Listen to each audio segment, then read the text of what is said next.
हनुमान जन्माची अजून एक कथा सांगणार आहे. त्याआधी सर्वांना जय श्रीराम. तर एकदा कश्यप ऋषी वनातून चाललेले असतात. त्यांच्यावरती एक हत्ती आक्रमण करतो आणि ते भयभीत होतात. त्यांच्याबरोबरचे सगळे ऋषी सुद्धा भयभीत होतात. तर त्यावेळेस मदतीची हाक मारल्यानंतर हनुमानजींचे वडील जे आहेत केसरी ते धावून येतात. ते एका मुठीचा प्रहार करतात आणि त्या हत्तीचा पराभव करतात. मग हे सगळे मुनी खुश होतात.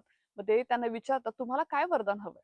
मग केसरी म्हणतात की मला वायू देवतेसारखा अत्यंत बलशाली पुत्र हवा आहे.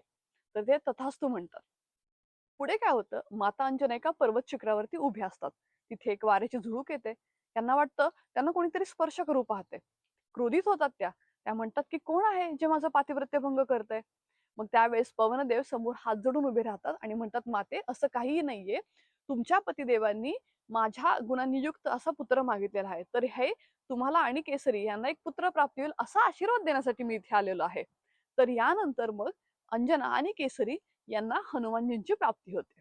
जय श्रीराम.